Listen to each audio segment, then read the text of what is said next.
that we are making our own spaces, that we are making our own collaborations. We're, you know, we're getting the work done and then we're getting it shared. And so next up is VHS, it's Visual Hackspace in Berlin. That was started by Till, who will now tell us about it, what it's for, who you are, why you're here. Yeah, I kind of already. Can I swear in this? No, no. I kind of already hacked up a lot because That's fine.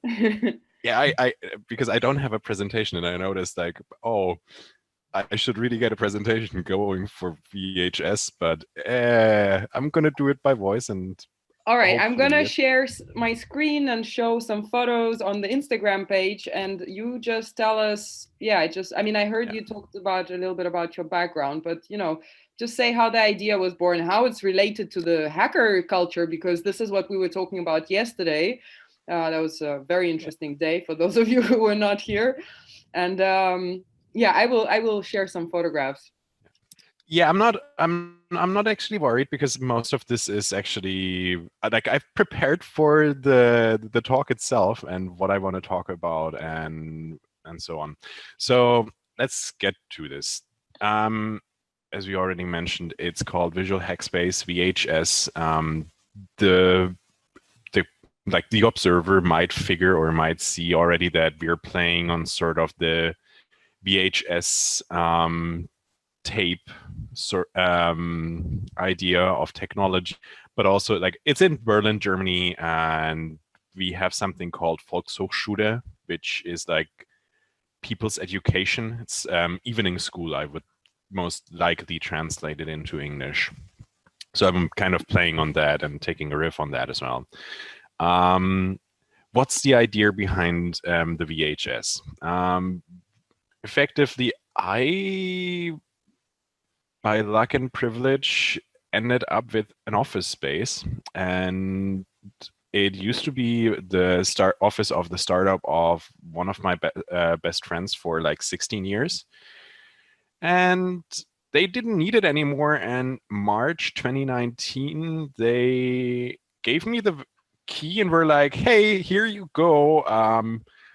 We need this space for the address. Do whatever you want." And as I was at that time currently undergoing vocational training as a photo editor at a photo school, I really did not have the time to develop it further, and it took me till October till it got anywhere. And by that time, it was like photo school or like photo editor school was great. It was a lot on photo books and analog media, but you know, I'm the kind of guy, and that's where we kind of get into the story a little bit about me. Throughout my training and my practice, I always was sort of the digital guy. I never quite realized it till I entered photo school, but yeah. So as a full, as a short summary in a sense, I was drafted into the military in 2009, and I stayed till 2011 as an officer and a drill instructor.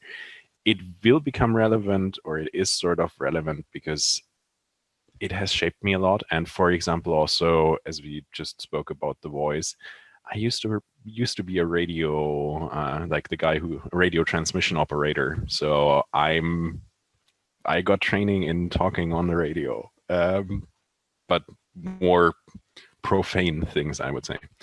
Um, it shaped me in the sense that I learned a lot of discipline and determination, and that if you put yourself behind something, it will work. But it also gave me this sort of, if you're not out there and promoting and taking space, promoting something in this life and taking space and making space for something, nobody will ever give it that space, and nobody will ever make it a topic unless you make it one.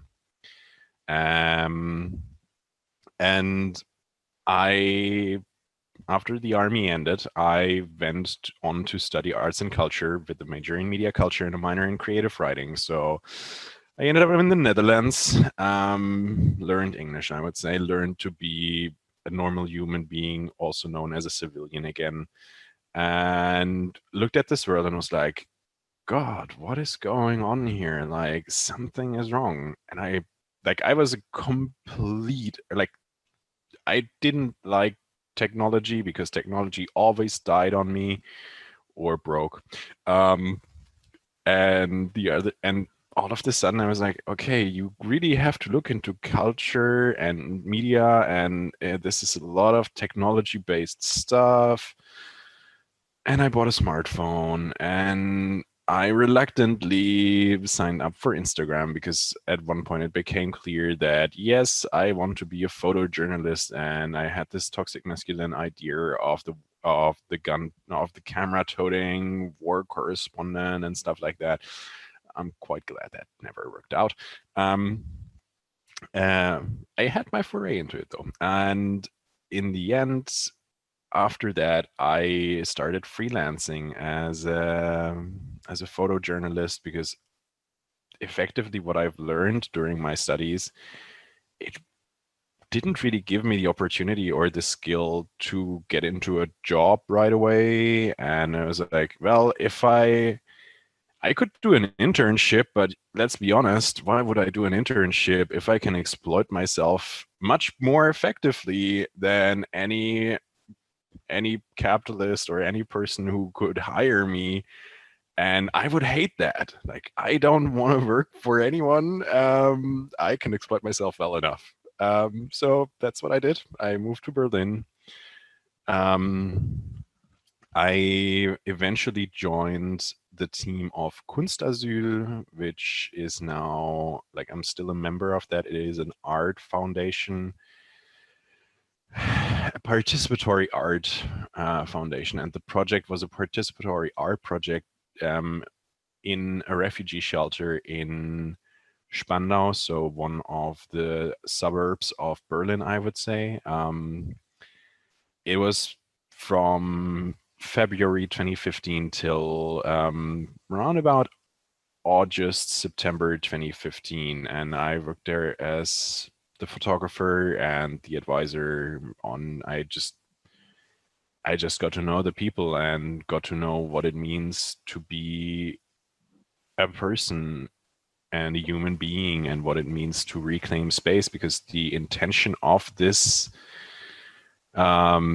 project and of the artist was to open up the space for the inhabitants of the shelter to the neighborhood and to bring them together and to just see what would happen if you gave them the space to be creative and to fulfill and to do whatever they would feel like doing. It was quite a weird concept for most of the people because we didn't come in and say, hey, this is our schedule, we're doing this. But in many cases, or no, we just came in, we're like, hey, we're here, if you want, we're out in that weird container that we're painting, and if you want to hang out, come on. And if you want to do something with wood, come on. If you want to learn something about photography, talk to the tall guy. I'm 2 meters tall. It's never quite showing on Zoom or anything. And so, yeah, that happened. And eventually I left the project because I went on to do a master's degree in global communication and international journalism at Freie Universität Berlin and St. Petersburg State University, which kind of which made me end up in St. Petersburg, Russia, with having zero idea of the language, the alphabet, or, I mean, I had a basic understanding what Russia is, but boy, oh boy, was I wrong.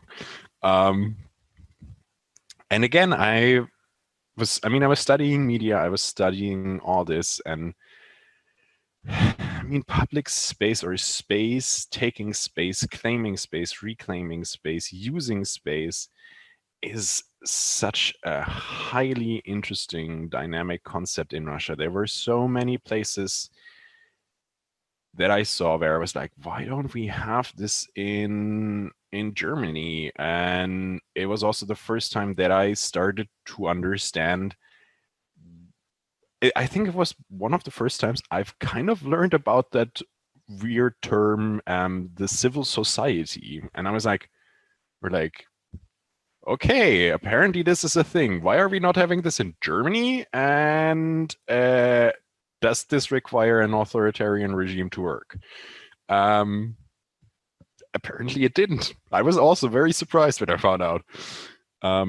Again, like space, reclaiming space, coming together, bringing people together, and also being first transdiscipline or interdisciplinary, and later intersectional and transsectional, and all of these aspects were something that it was kind of there from the get-go. I never saw it after being like, oh, I want to be this like one thing. Like I thought that I wanted to be a photographer, but then I learned that that actually is not really what you want, because somehow the media industry is dying.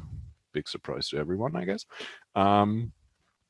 And I kind of just looked at this and was like, so, oh man, they're teaching me data journalism here. Awesome, public available data in Russia. Actually, yes, that exists, and it's somewhat more accessible there than it is in Germany, which, and yeah, I learned data journalism. I never said no to anything, and I was always like, what can this add? What is this worth? I was also quite interested in general with with like IT technology. I found that super interesting. Luckily, one of my friends, or one of my not sure if I would call a childhood friend, one of the daughters of a befriended family. She is in the CCC, the Chaos Computer Club, and thanks to her, I had my first interaction with them before going to Russia. So this is sort of where the hacker and nerd thing comes in, because for me, again, these were people that I looked at and was like, I cannot be in Russia, and I cannot be safely in Russia without their knowledge, without what they've taught me, without their prudence for security, without the fight for privacy that they're leading and that is ongoing. And I'm a journalist. I should kind of feel more inclined to do something about this, and more inclined to be active about this. After my return from Russia, I actually started to become an activist for privacy and digital rights. Also thanks to that friend. And slowly but surely, I worked my way towards the visual hack space, even without knowing. So we're now about 1 year away from me getting the keys for that office. At that time, I was working mainly for big news agencies, and yeah, it was kind of okay-ish. I ended up doing politics in Germany. That was exactly what I never wanted to do, which, yeah, I guess the best way of getting somewhere is by not wanting to go there. Like that's my experience in this life. Is like, I don't want to go there, and you're there. And it's like, oh, fucking hell. Sorry for the swearing. So yeah, I ended up in photo editor school and with this office, and it was just like, I think that was 4 months after I met Kate. We've met shooting a political rally of DM25 with Yanis Varoufakis, and yeah, I mean, I at that point still didn't quite realize what a really, really hardcore patriarchal world the photo land was, and especially photojournalism. Because for me, it was like, wait, there are not 50% women? how is that possible? And I didn't understand the institutional or the structural problems behind it, and it's been a long learning process for me. I guess I'm a slowpoke sometimes. But yeah, eventually I learned, and Kate was one of those people that I found was like, finally somebody that I can sit down and rant with and have a really good conversation, and even like having a massive argument, but then again at the end of the day be like, yeah, okay, so we're getting another beer, right? And you kind of need those people, and it was exactly that, and exactly this sort of drive also. So what I was seeing through and hearing throughout my career was the sort of, you cannot, there is no money, but we want to have, visual is key. By the way, if you have a bullshit bingo on media talk, I guess I'm kind of pinging it right there, because the next thing would be like, multimedia and multi-platform storytelling, and data journalism is the next big thing. Sorry, should not do that. I'm very sorry. Anyway. Yeah, I kind of listened to that. I was this sort of guy where it was like, yeah, you kind of understand, if you want to have any of this, you have to pour heckin' tons of money into this. And you have to be brave. You have to be going out. You have to understand what's possible. You have to stick with it for some time. It was all the things that I learned, all the things that I saw, all the things that I experienced that led me to be like, you know what? Screw you all. Like I had it with you all. Like I literally had the idea after talking to some editor-in-chiefs of larger German publications, and they were like, yeah, you're totally right, we should be doing that, but there is no money. And I was looking at them like, if you at the top tell me that there is no money, either you're not the wrong person to talk to, because you're just telling me that, oh, what a beautiful story, I'd like to buy it, but there is no money. So why am I talking to you and not the person with the money? I mean, because probably they are sitting in suits in some weird offices somewhere where they don't belong. But anyway, yeah, I kind of looked at them and was like, I just got so frustrated and fed up. I was like, you know what? Like, if they're not willing or able to do this, I don't care which or either that is. I guess I'm gonna have to start being a hacker a bit more, and I have to bring in people, and I have to bring in nerds, and kind of start working away on it. So I think it's a good moment to elaborate on what I understand as hacking. Hacking to me, on the easiest definition, or the easiest definition, is taking something, analyzing it, disassembling it, reassembling it, and then using it for the purpose you want. So that is exactly what I would love to do. I mean, I'm a terrible coder. I can read code, but I would not want to code that much because I'm really terrible at it. I'm more better on the getting people together and being like, hey, you can do this. How about you do this with me? And yeah, after I had this very frustrated moment with all those editor-in-chiefs, I was like, you know what? Like I said, I was sitting at the airport on my way back home, and I was like, you know what? I just like this needs to be hacked. This needs a space. And I mean, hack space in itself isn't a very new term. It's something that has been going on for some years. And I just sat there and was like, you could just do something visual, like a visual hack space. And I was like, is there something like that already? And that's when I found out that nerd culture and hackers, like, they are not that into visuals. Like, if you're a UX UI person, of course, and if you're doing design, yes, as well. But the average garden variety nerd, their sense of visuality could be improved upon, in my opinion. And so I see that most open source software is awful. Well, because it's designed by people who are just interested in functionality and nothing else.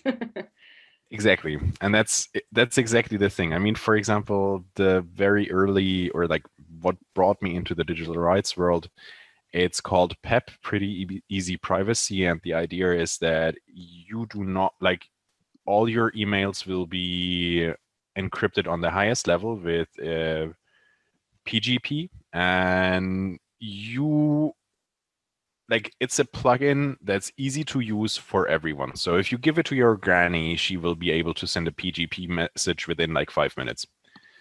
And it does work. It still has a bit of like issues, but man. And all together, all these things I looked at and I was like, you know what?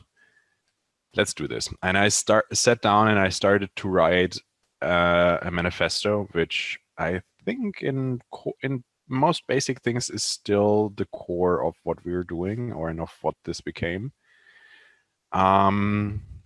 But obviously, like, as you know, it's always this issue of, oh, I don't have the time, I don't have the energy, I don't have the resources mentally or whatever. And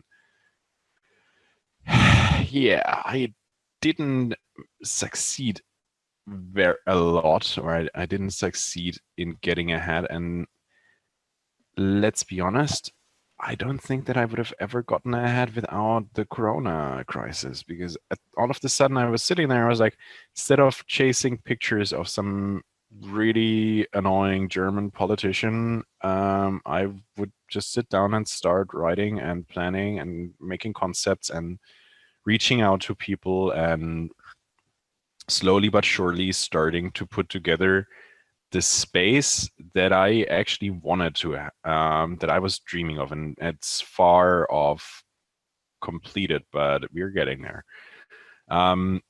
So as I mentioned, there was this, the office was there first. It's a 3-room store, like just your average store, 20 square meters per room. One is perfect for exhibitions. One is perfect as a studio, as a working room. One is perfect as a meeting room.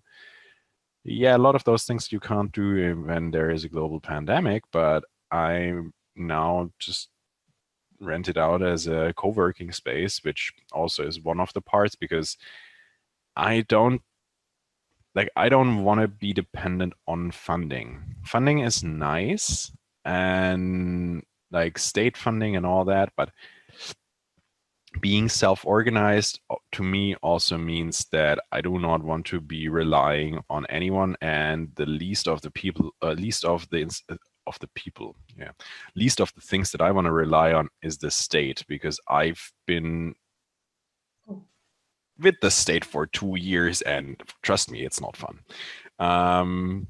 So being self-reliant and self-organized was something very, very dear to my heart. And also at the same time, I looked at this and was like, you know what? If I'm already looking at this, let's start this the right way, and let's be feminist in this, and let's empower women in this, because frankly, I'm sick and heckin' tired of just seeing men, and also as I would say rather recently, like as I recently discovered in myself, like I'm queer. There is not much representation in the news business as a queer person. Try cross-dressing in a parliament and you will see very clearly who's with you and who isn't. And because they don't get those people there a lot. And so you kind of look at this and you're like, yeah, you know what? If you're not getting this, if you're still thinking that this is fine in 2020, I'm out of here. Like I'm fine with you doing this, but I'm not like I'm gonna to kind of quote Futurama here, I'm gonna go out here and do my own parties the way I want them. And public intervention is very much on in there as well. Like there is one of the initiatives that is really awesome when it comes to that is Disturb. They just take pictures of like general news pictures, I would say, and paste them on like massive billboards. And because they were like, it's nice that we have all these exhibitions and that there are all these educated folks talking about our pictures, but you know what, like nobody cares, and the people out there, they don't know. And isn't photojournalism supposed to be journalism which informs people? So yeah, I agree with that. And hacking that and hacking the public space is also something. So ad busting and stuff like that. Hell yeah, I'm up for that. Just have to find somebody who does that because I have no experience in this whatsoever. And so what this is mainly is come together, let's exchange, let's see how we can get together and how we improve and effectively hijack the messaging tools of the society we're in and put them in use for the civil society in order to recreate and change the system so it works for us. I just, well, it's, it's just what you do on a good weekend, I guess. But if nobody starts, and that was the other thing, and I think that's where Kate also came in, was this sort of, I can sit around and I can complain, but it feels much better to go out there and fail graciously with the attempt of doing something. I can still complain after that, and oh boy, will I. But if I have not tried it out, I do not believe that I have a right to complain. And yeah, that's kind of visual hackspace, and that's what we're working You didn't tell us anything about the great meetings you have there. So you have two collectives meeting up, and this is an educational space where people can come and do workshops. Because at the moment there isn't that much going on because of the virus. I mean, there is. I mean, well, sure, that doesn't count. But what about? So you had the POC women meeting up there. They were working on films, or what were they doing? They were mainly so. One of my friends, also from the neighborhood, she pointed me at a group of POC entrepreneurs, actually. They were looking for a space where they could get together and work together. And I was like, you know what? Like, I was asking if they could pay anything. They couldn't. And I was like, you know what? Like, I don't care. This space is going to be empty if you're not in here. If you give me some donations, I'm fair enough. Like, that's fine. It only gets better if we help each other. And as I say, like at the moment, they are also not meeting at them anymore, unfortunately, because social distancing. Mm-hmm. The other thing is, I mean, there's femLENS as well. Yeah, we ran workshops there in January and February before everything got locked up. Huh? And exhibitions. You were the first exhibition. Yes. And there will be more. Mm-hmm. And we're at the moment, or like we're working on putting a Zinathon together, which should be happening online. And like the main issue is that you kind of have to be still in Berlin because we do want to end up with a printed product. But I'm also like I'm currently investigating how we could do this differently. And for example, what you sent me, the protest archive from Poland. I've been to a talk with with the guy who initiated it, and what they've done is they just uploaded the PDF. And well, if you have a printer back home, you can print it, and as far as I'm concerned, that counts as a zine. So we have to rethink the ways of distribution, the ways we're doing this, and hopefully in January we can start again, because like at the moment I'm a little bit over flooded with work for the remote chaos experience happening in the end of the year.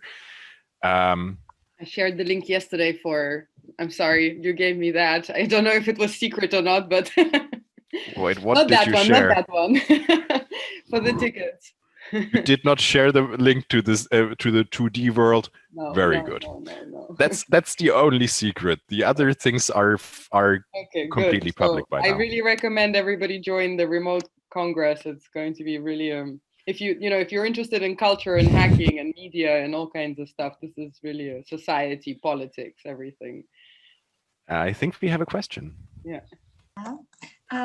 Yeah. Do you have a newsletter or something so I can just get update? Not yet. We have a saying in German. The cobbler always has the worst boots. So I don't have a website at the moment. Okay. Yes. Are you okay if I drop you my email so we can get in touch and I can see what's going on? I put a link to the Instagram in the chat as well, so you can always follow the Instagram and message there, because and I put his personal account as well.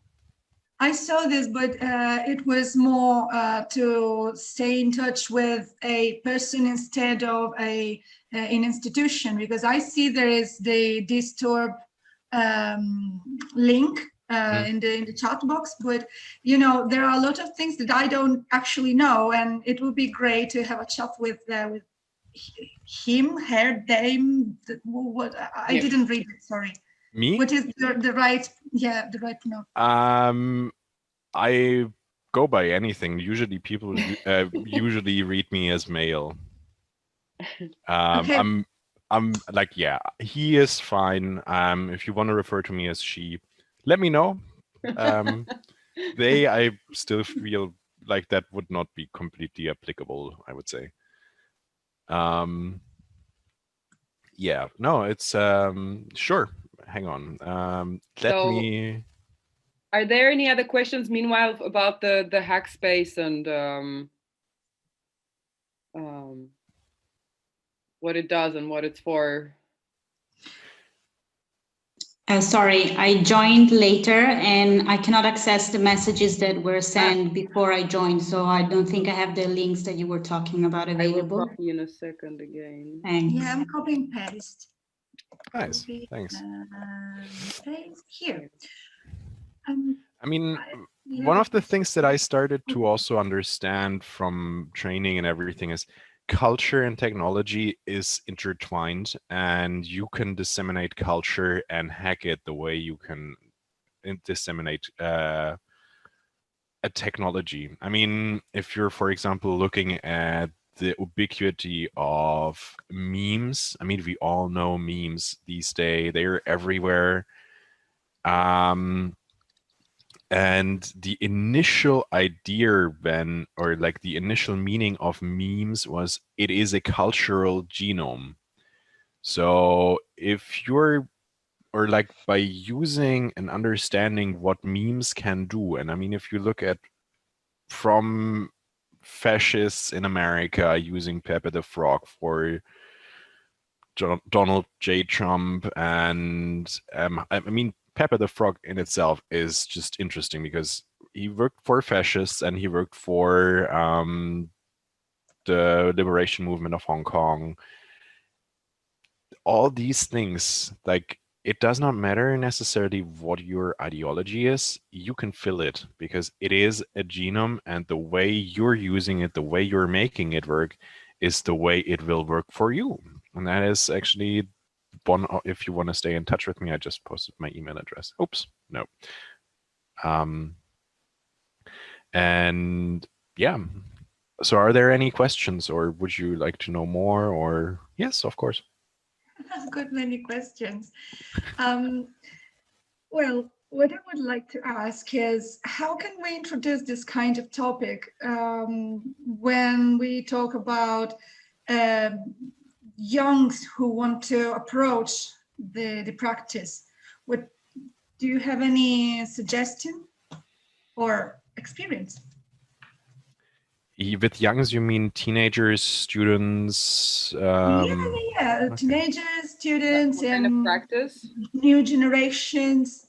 I mean, there are a lot of things that they are discovering. So I think it's important to give a kind of alternative vision. So how would you approach this? I've actually held a workshop last week, no, a week before last, for in art as an it was an art lesson for a friend. She works in a high school somewhere North Berlin. You simply go in there and we've had a survey before and we asked them, what do you want? Like, what are you interested in? And they were like, can you show us how to make a beautiful picture? It was like, oh God, it's gonna be fun.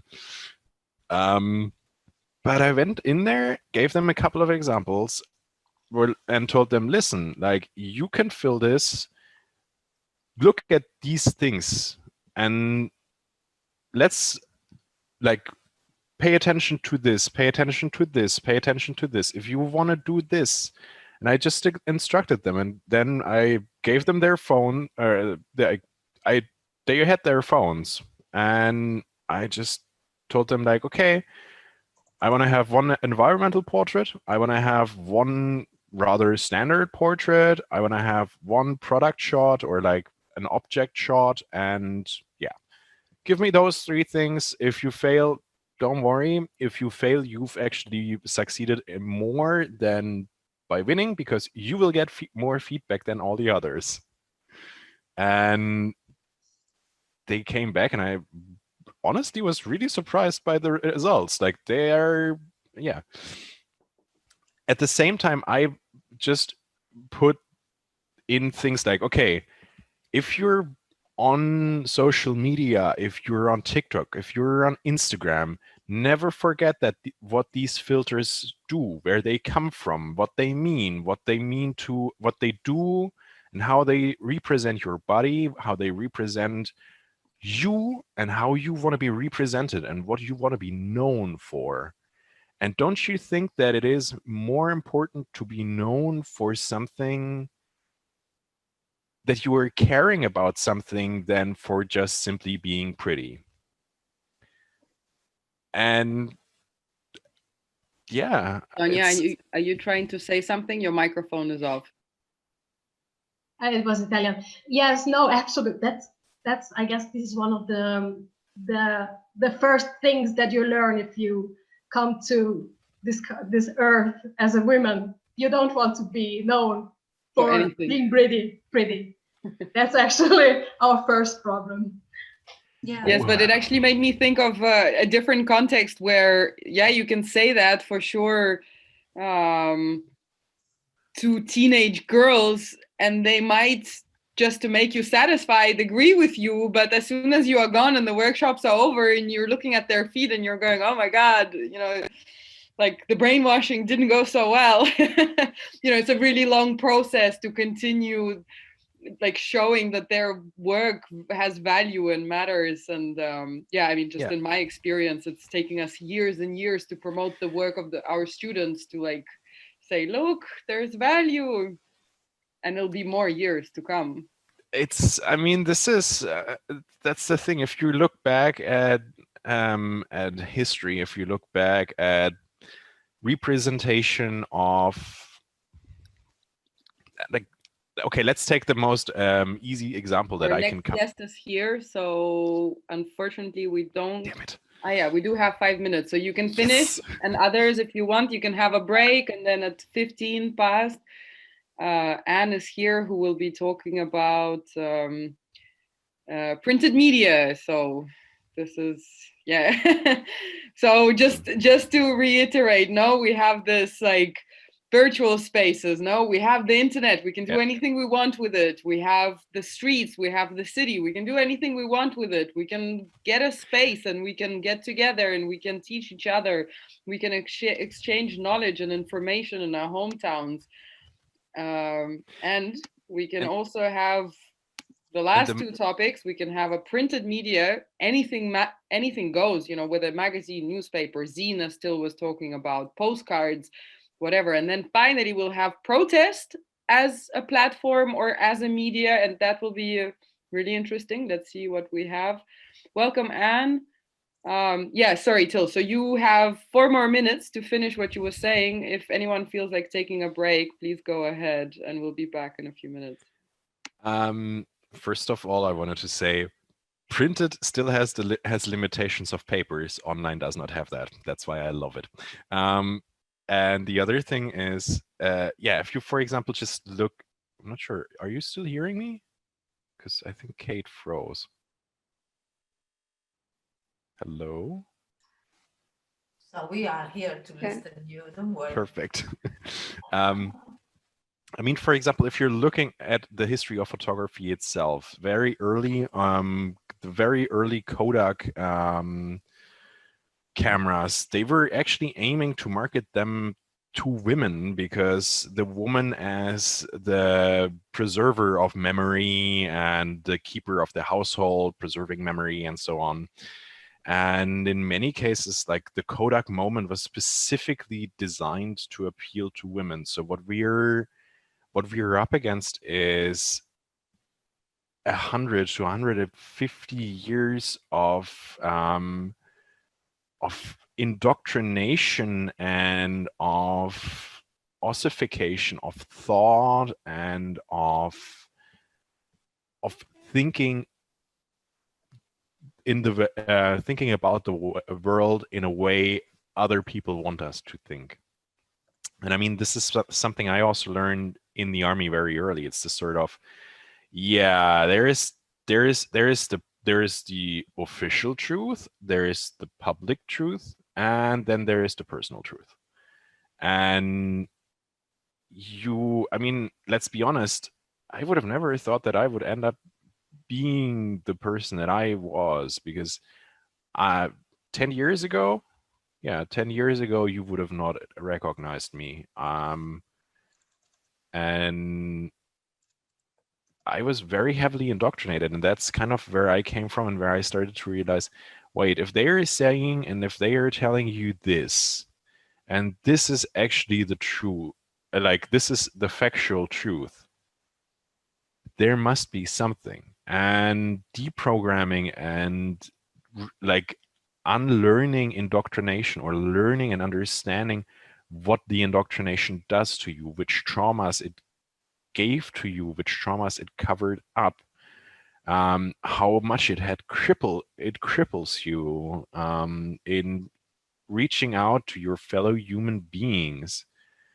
That's, I think, yeah, I mean, this is as long as the system exists, that is a fight that is worth fighting.